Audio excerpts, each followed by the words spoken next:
O garçom colocou o prato de canole na mesa com a delicadeza de quem manuseia uma bomba não detonada. O creme era branco, a massa dourada, perfeitamente polvilhada com açúcar de confeiteiro. Mas ninguém olhou para o doce. O som ambiente do restaurante Scarpatos em Coney Island, normalmente uma cacofonia de talheres, risadas e brindes, parecia ter sido sugado por um vácuo. Naquela mesa isolada no canto, iluminada por uma única luminária pendente que projetava sombras longas sobre as toalhas de linho branco, o tempo havia parado. De um lado da mesa estava Salvatore Sal Potenza, um homem que passara os últimos 5 anos dirigindo o Cadillac V16 blindado de Lucky Luciano. Suas mãos tremiam tanto que o vinho em sua taça criava pequenas ondas, como um mar agitado antes da tempestade. Do outro lado estava Charles Lucky Luciano. Ele não tremia. Ele não suava. Ele estava reclinado na cadeira de couro, segurando um cigarro recém-aceso entre os dedos, com aquela expressão impenetrável que havia feito dele o rei de Nova York. Lucky soltou a fumaça lentamente em direção ao teto, observando-a dançar na luz, antes de baixar os olhos para Sal. O silêncio durou 10 segundos, mas para o motorista pareceram 10 anos. Lucky finalmente quebrou o silêncio, sua voz baixa, quase um sussurro, mas com o peso de uma sentença de morte. Sabe, Sal, a lealdade é como esse canole. É doce quando é fresca, mas quando azeda, ela te mata por dentro. Lucky empurrou o prato na direção do motorista. Coma, é a sobremesa. Sal sabia que aquele seria o último doce que ele veria na vida, porque naquela noite, em 1934, a conta não seria paga com dinheiro, seria paga com sangue. Para entender como um simples motorista acabou sentado na cadeira da morte diante do chefe da máfia americana, você precisa entender o que $50 mil significavam em 1934. O país estava no fundo do poço da Grande Depressão. As pessoas estavam vendendo maçãs nas esquinas por centavos. Famílias inteiras viviam em barracas no Central Park. $50 mil naquela época equivaliam a quase $1 milhão hoje. Era dinheiro suficiente para comprar uma vida nova, uma identidade nova. Talvez uma fazenda no meio do nada onde ninguém jamais te encontraria. E foi exatamente isso que seduziu Sal Potenza. Sal não era apenas um funcionário. Ele era parte da mobília. Ele via Lucky Luciano todos os dias. Ele ouvia as conversas no banco de trás do carro. Ele sabia onde os corpos estavam enterrados, figurativa e literalmente. Ele via os sacos de dinheiro trocando de mãos, as propinas para juízes, os pagamentos dos sindicatos. Para Sal, Lucky Luciano tinha tanto dinheiro que parecia infinito. Um rio inesgotável de notas verdes. A lógica de Sal foi a lógica de todo homem ganancioso que subestima a inteligência de um predador. Ele nem vai sentir falta. Sal começou pequeno, desviando um pouco das coletas semanais que ele fazia no Bronx. $100 aqui, 200 ali. Notas amassadas que ele enfiava no forro do sapato ou costurava dentro do estofamento do próprio carro de Lucky. A audácia era impressionante. Ele estava roubando o chefe da máfia, usando o próprio carro do chefe como cofre. Mas a máfia de Lucky Luciano não era uma gangue de rua desorganizada. Era uma corporação. E como toda grande corporação, tinha um departamento de auditoria implacável. Esse departamento tinha um nome: Meyer Lansky, o gênio financeiro. O homem que conseguia ler um livro-caixa como se fosse uma partitura de Mozart. Meyer notou a discrepância, não porque o dinheiro fizesse falta para a operação, mas porque os números não batiam com a perfeição matemática que ele exigia. Levou 3 semanas para Meyer rastrear o vazamento. Ele cruzou as rotas, os horários das coletas e os valores declarados pelos capos locais. A conclusão foi matemática e fria. O dinheiro sumia apenas quando Sal fazia o transporte. Meyer não gritou. Ele não fez um escândalo. Ele apenas levou os livros para o escritório de Lucky no Waldorf Astoria. Lucky olhou para os números. $50 mil ao longo de 6 meses. Lucky não ficou vermelho de raiva. Ele não jogou o copo de uísque na parede como Al Capone teria feito. Lucky ficou triste. genuinamente decepcionado. Para Lucky, aquilo não era sobre o dinheiro. Ele gastava $50.000 em ternos e jantares. Aquilo era sobre a violação da ordem natural das coisas. Ele havia tirado Sal da sarjeta, dado a ele um emprego, proteção, respeito. Sal havia retribuído cuspindo no prato. Lucky Luciano sempre dizia que a violência era um mal necessário, mas a estratégia era uma arte. Ele poderia ter mandado 2 homens pegarem Sal no meio da noite e resolverem o problema num beco escuro. Mas isso seria vulgar. Isso não enviaria a mensagem correta. Lucky precisava dar um exemplo. Não um exemplo de brutalidade, mas um exemplo de onisciência. Ele precisava que todos na organização soubessem que ele via tudo, sabia de tudo, e que a traição seria punida não com raiva, mas com uma cerimônia fria e calculista. Então, ele fez o impensável. Ele convidou Sal para jantar. Era uma terça-feira chuvosa quando Sal recebeu o recado. O próprio Lucky ligou. Sal, coloque seu melhor terno. Hoje à noite vamos ao Scarpatos. Só nós 2. Tenho uma proposta para você. O coração de Sal disparou. Uma proposta? Na mente delirante do ladrão ele achou que finalmente seria feito. Que subiria de patente. Que Lucky iria lhe dar um território. A ganância tem esse poder estranho de cegar o instinto de sobrevivência. Sal vestiu seu melhor terno risca de giz, passou brilhantina no cabelo e dirigiu até o restaurante, não como motorista, mas como convidado. Ele estacionou o carro e entrou, sentindo-se o dono do mundo.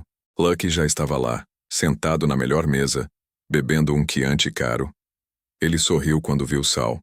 Um sorriso que não chegava aos olhos. Sente-se, Sal. Hoje não há patrão e empregado. Hoje somos apenas 2 velhos amigos partilhando o pão. O jantar foi uma tortura psicológica meticulosamente orquestrada. Lucky pediu os pratos mais caros. Vitela, massas com trufas, frutos do mar frescos. Enquanto comiam, Lucky começou a falar sobre o passado. Ele relembrou histórias de quando eles eram jovens em Lower East Side, lutando por migalhas. Ele falou sobre a importância da confiança. Sabe, Sal, disse Lucky, cortando a vitela com precisão cirúrgica. Neste mundo, nós não temos a polícia para nos proteger. Não temos advogados honestos. Tudo o que temos é a palavra de um homem. Se um homem perde a palavra, ele perde tudo. Ele se torna um fantasma. Sal ria nervosamente concordando com a cabeça, o suor começando a brotar em sua testa apesar do ar fresco do restaurante. Ele bebia o vinho rápido demais, tentando afogar a sensação crescente de pavor que começava a se formar em seu estômago. Lucky continuou servindo mais vinho para o motorista. Eu tive um cachorro uma vez, Sal. Um vira-lata que eu alimentava com a minha própria comida. Um dia, ele mordeu minha mão enquanto eu tentava fazer carinho nele. Não porque estava com fome, mas porque achou que podia. Sabe o que eu fiz?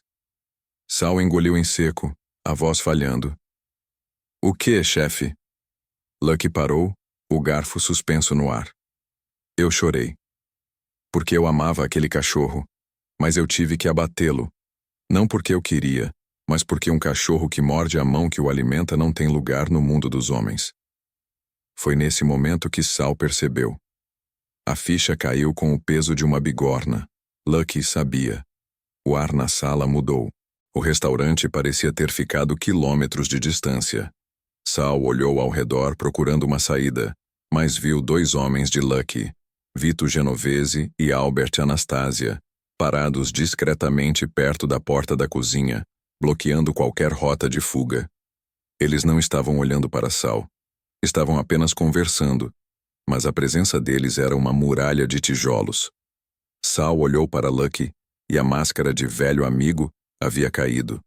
O rosto de Lucky agora era de pedra. 50.000, Sal. Lucky disse sem alterar o tom de voz. Você achou que eu não contava? Você achou que eu era estúpido? Sal começou a balbuciar. As desculpas saíam atropeladas. Chefe, eu ia devolver. Minha mãe está doente. Eu fiz apostas erradas. Eu juro por Deus, Lucky, eu ia colocar tudo de volta na semana que vem. Era patético. Era a música triste de todo homem que é pego. Lucky não interrompeu. Ele deixou Sal falar, deixou ele se humilhar, deixou ele chorar e implorar. Ele assistiu à desintegração de um homem com a curiosidade científica de um biólogo, observando um inseto sob o microscópio. Quando Sal finalmente parou de falar, soluçando com a cabeça baixa, Lucky fez um sinal para o garçom. A sobremesa, ele pediu. O garçom trouxe o prato de canole mencionado no início. Lucky empurrou o prato para Sal. Coma. Sal olhou para o doce. Suas mãos tremiam violentamente. Por favor, Lucky. Ele sussurrou. Não faça isso. Lucky acendeu outro cigarro. Você roubou da minha família, Sal. Você roubou dos órfãos e das viúvas que nós sustentamos com esse dinheiro. Você colocou em risco toda a operação por causa de ganância barata. Mas eu sou um homem misericordioso. Eu não vou fazer isso aqui. Não vou estragar o jantar das outras pessoas. Lucky se levantou, limpando a boca com o guardanapo de linho e jogando-o sobre a mesa, cobrindo o prato de canole intocado. Vamos dar uma volta. Não foi um pedido. Sal levantou-se, as pernas bambas como gelatina. Lucky colocou a mão no ombro dele, um gesto que para quem olhasse de fora parecia amigável, paternal, mas que para Sal sentia como a garra de um falcão. Eles saíram do restaurante pela porta dos fundos. A chuva havia parado, deixando o asfalto de Nova York brilhando sob as luzes da cidade. O Cadillac V16 estava lá, esperando. O mesmo carro que Sal dirigira tantas vezes. O mesmo carro onde ele havia escondido o dinheiro roubado. Lucky abriu a porta traseira para Sal. Entre. Sal hesitou. Ele sabia o que aconteceria se entrasse naquele carro. Mas ele também sabia o que aconteceria se tentasse correr. Vito e Albert estavam logo atrás, as mãos nos bolsos dos sobretudos, os olhos fixos nele. Sal entrou. Lucky sentou-se ao lado dele. Vito assumiu o volante. O carro deslizou pela noite silenciosa. Durante o trajeto ninguém falou. O silêncio era absoluto, quebrado apenas pelo zumbido dos pneus no asfalto molhado. Lucky olhava pela janela, observando a cidade que ele havia conquistado. Sal olhava para as próprias mãos, rezando orações que ele não lembrava desde a infância. O carro parou em uma área deserta perto das docas, onde a escuridão era completa e o cheiro do mar se misturava com o cheiro de óleo diesel e peixe podre. Vito desligou o motor. O silêncio voltou, mais pesado do que antes. Lucky virou-se para Sal uma última vez. Você foi um bom motorista, Sal. O melhor que eu tive. É uma pena que você tenha decidido dirigir para o inferno. Lucky nem sequer puxou a arma. Ele não precisava sujar as mãos. Albert Anastasia abriu a porta do lado de Sal. A luz do poste distante brilhou no metal azulado de um revólver calibre 38. Não houve gritos. Não houve luta. Apenas 2 estalos abafados que soaram como rolhas de champanhe sendo estouradas à distância. O corpo de Sal caiu para o lado, inerte. Lucky Luciano não olhou. Ele apenas bateu no vidro divisório para Vito. Vamos embora. Tenho uma reunião no Waldorf em meia hora. Eles deixaram Sal Potenza ali, nas sombras das docas, com $50.000 de ambição e 2 buracos no peito. No dia seguinte, a notícia correu pelo submundo como um incêndio em um depósito de pólvora. Ninguém precisou perguntar o que tinha acontecido.